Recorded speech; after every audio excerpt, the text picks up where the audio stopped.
Bem-vindos, bem-vindas ao primeiro vídeo da nossa disciplina Movimento Internacional da Educação Nova, uma história transnacional. Neste vídeo, nós vamos abordar os autores das próximas duas aulas, da aula de número 3 e a aula de número 4. A aula de número 3 sobre o Instituto Jean-Jacques Rousseau e a Maison de Petit, a aula de número 4 sobre o BIE, o Bureau International d'Éducation, o BIEN, o Bureau International d'Éducation Nouvelle e a instituição Rome Chez Nous. Bom, eu já convidei vocês a conhecerem os demais vídeos que existem neste canal e que abordam aspectos distintos, né, das disciplinas oferecidas anteriormente na pós-graduação do IEB e que dialogam de uma certa maneira com essa disciplina, pelo menos na sua aula introdutória, mas também com as temáticas que vão se desenrolando nas próximas aulas. Então, o objetivo aqui é trazer para vocês algumas informações iniciais que permitam, que auxiliem a compreensão dos textos indicados para as aulas. Então, a primeira coisa que é importante vocês perceberem é que nessas aulas 3 e 4, né, nós estamos centrados, né, neste hub de Genebra, estamos centrados na Suíça, fundamentalmente ligados ao Instituto Jean-Jacques Rousseau, mas também a sujeitos que estão atuando no Instituto Jean-Jacques Rousseau, mas que não são exatamente os mesmos. Então, o que eu quero dizer com isso? Na aula 3, né, nós vamos abordar o Instituto Jean-Jacques Rousseau e a Maison de Petit, e essas iniciativas estão muito relacionadas ao trabalho do Édouard Claparède e do Pierre Bovet. Na aula de número 4, a gente vai entrar para uma discussão sobre o BIE, o BIEN e o Rome Chez Nous. Estão associados ao trabalho do Adolphe Ferrier. Então, essa é a divisão que orienta, digamos, a estrutura, né, dessas duas aulas. Tá bom? Então, na primeira aula, ou seja, na aula 3, né, a qual eu estou me referindo, né, nós temos dois textos. Um texto da Rita Hofstetter e outro texto do Daniel Amelini. Bom, quem são esses autores? Né? Vou começar pelo Daniel Amelini, que é o mais antigo de todos. Né? O Daniel Amelini ele nasceu em dezembro de 1931 em Nantes. Ele não é suíço, portanto, ele é francês, né? Ele fez seu doutorado em letras, ele tem uma experiência, ele começou a sua trajetória como professor secundário, então essa experiência para ele foi muito importante, porque dessa experiência ele colheu uma preocupação constante sobre, nas palavras dele, o que os professores fabricam quando dão aula, e essa eu acho que é um tema que vai reverberar nos escritos do Amelini, e uma preocupação constante, o que faz ele se voltar para a pedagogia. Né? Ele teve uma formação dupla de filosofia, mas com muita ênfase, com participação em grupos de pesquisa de psicologia. Né? Ele começou sua trajetória no ensino superior no Instituto Superior de Pedagogia do Instituto Católico de Paris, onde ele deu aulas de psicologia experimental, fez experiências de grupo, isso já nos anos 60. Neste mesmo instituto, ele criou o seminário de formação mútua com o conjunto dos professores daí da casa, com a ambição de transformar esse Instituto Superior de Pedagogia numa universidade, né, Instituto Católico de Paris, numa universidade, e credenciar esse Instituto Superior de Pedagogia para entrar no rol reconhecido das ciências pedagógicas, as ciências educacionais da educação na França. Depois ele foi professor da Universidade de Paris-Dauphine. Uma coisa que é importante dizer, enquanto ele estava na Universidade, no Instituto Católico de Paris, ele participou dos eventos de maio de 68, Então, ele também participou dessa crítica, né, desse movimento de crítica ao ensino superior francês dos anos 60. Depois disso, a partir dos anos 80, de 82 a 97, ele vai assumir a cátedra de filosofia educacional e vai ser professor de História das Ideias Educacionais na Universidade de Genebra, né? E ele vai fundar, junto com Mireille Sifali, os arquivos do Instituto Jean-Jacques Rousseau e um grupo de trabalho sobre história da educação escolar e pedagogia da Sociedade Suíça de Pesquisa em Educação. Então, vejam, vários dos textos e muitas das imagens que a gente vai usar nas aulas vêm desses arquivos do Instituto Jean-Jacques Rousseau. E a gente vai ver que a Rita Hofstetter continua esse trabalho porque ela é atualmente a presidente dos arquivos do Instituto Jean-Jacques Rousseau. Então, quem que é a Rita? A Rita, essa sim é uma historiadora da educação, ela é professora também na Universidade de Genebra. Como eu disse, ela preside os arquivos do Instituto Jean-Jacques Rousseau, ela codirige a equipe de pesquisa em História Social da Educação e é co-chefe da equipe de pesquisa de disciplinas escolares. A Rita tem uma atuação bastante presente no campo da história da educação, frequenta os encontros da International Standing Conference for the History of Education, da ISHE, inclusive dirigiu um dos Standing Working Groups, Mapping the Discipline, que era justamente pensar mapeando a disciplina, né, pensar como a disciplina de História da Educação se constitui como campo, né, no âmbito da pedagogia.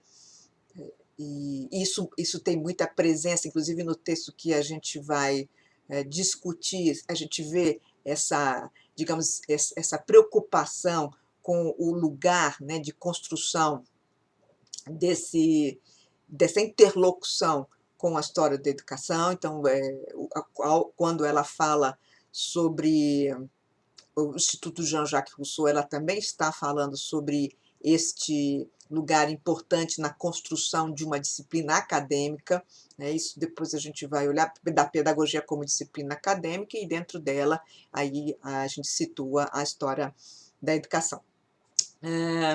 Seus principais interesses de pesquisa, os seus projetos se estendem do século XIX ao século XX, né? E de acordo com a página lá do Instituto de Genebra, da Universidade de Genebra, os temas de pesquisa são a fábrica do conhecimento no campo educacional e a implantação das ciências da educação, justamente o tema que aqui eu estava me referindo agora e que dialoga com o artigo que nós vamos debater em sala de aula. A construção do Estado docente, transformação dos saberes de referência na formação para os professores para as profissões docentes.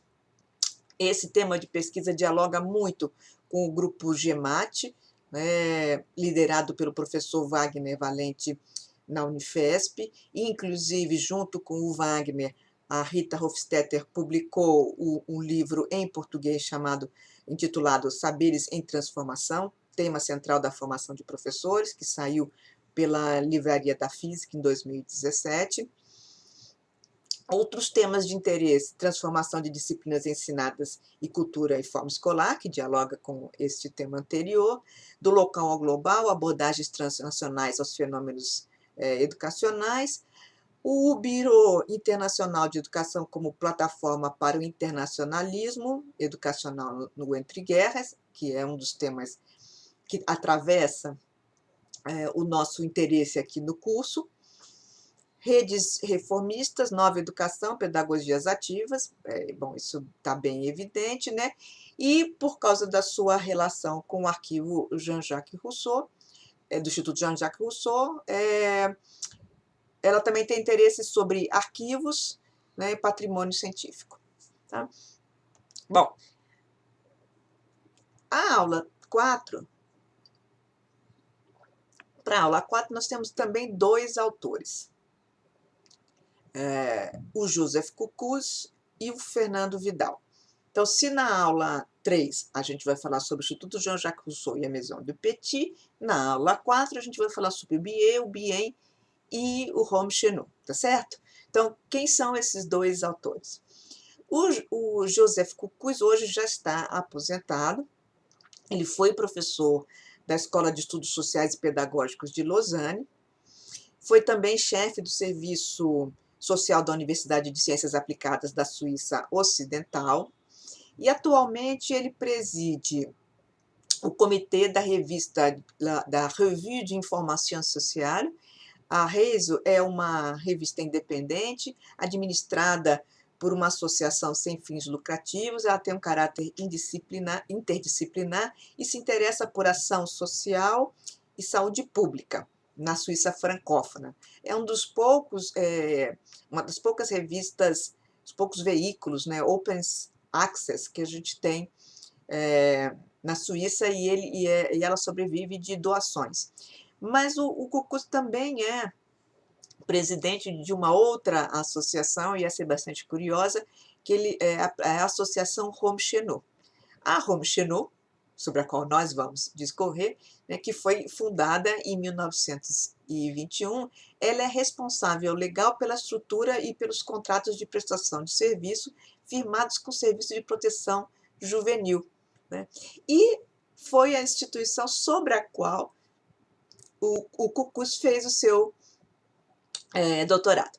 Eu conheci o Coucous ainda no século passado, num evento sobre Escola Nova, que ocorreu na Argentina, na universidade, se eu não estou enganado, foi o da Universidade de Quilmes, e naquela época nós discutimos muito, era um evento sobre Escola Nova, nós discutimos muito sobre as características da Escola Nova no Brasil, na Argentina e, obviamente, na Suíça. Então, ele é uma pessoa extremamente simpática e, pelo vocês podem perceber, que mesmo aposentado, ele continua muito engajado, não necessariamente com a pedagogia, mas com a ação social, né? Bom, por fim, o Fernando Vidal, ele é argentino, esse é um pouco fora da curva, né? Não tem nenhuma relação nem com a França, nem com a Suíça. Ele nasceu em Buenos Aires, mas ele tem uma trajetória bastante internacional, né? Então, ele estudou na Universidade de Harvard, ele fez pós-graduação em Psicologia e História e Filosofia da Ciência na Universidade de Genebra. Teve uma habilitação pela École des Hautes Études en Sciences Sociales em Paris, trabalha com história das ciências humanas e das ciências da mente, cérebro, desde a Renascença até o presente. E recentemente voltou-se para a antropologia médica e a fenomenologia. O interesse do Fernando Vidal é principalmente a atuação do Piaget, o que dialoga também bastante com o texto da Rita Hofstadter, e a importância do Piaget na constituição do que ele vai chamar do espírito de Genebra, que é o tema do artigo que nós vamos debater. Atualmente, o Fernando Vidal, ele desenvolve um projeto que reúne uma rede de pesquisadores, pacientes e cuidadores provenientes da Europa, Estados Unidos e Japão, com o objetivo de examinar a experiência individual e coletiva de doenças neurológicas, né, que se articulam com as concepções de pessoa e formas de subjetividade. Particularmente, o foco dele é a síndrome do encarceramento, também conhecida do público pelo filme O Sino de Mergulho e a Borboleta, né? Que é uma condição que deixa a mente intacta, mas o corpo quase totalmente paralisado. Então, vocês veem que a trajetória dele já vai indo para outros campos, ele não fica na história da educação, como o Ameline e a Rita Hofstadter, né? Tanto o Coucous quanto o Fernando Vidal, eles acabam tendo outros interesses que não a história da educação, né. Então, a discussão sobre Piaget ou sobre a Rome Chenu é um momento das suas trajetórias que tem a ver também com as ações que eles vão desenvolver posteriormente, né, que são seminais nas ações que eles vão mover depois na sua permanência no campo da educação e, enfim, nessas relações interdisciplinares. É isso, espero que vocês fiquem animados com as leituras dos vários textos. Eu sei que eles estão em francês, os quatro, né, o que traz algumas dificuldades, mas eu também acho que vocês vão gostar bastante dos temas que são tratados nesses textos, e eu entendo que isso vai fomentar possibilidades de diálogo de vocês, não só com os autores, mas dentro da própria aula, entre nós, né. Então, um beijo a todos e todas, e até o próximo vídeo ou até a próxima aula.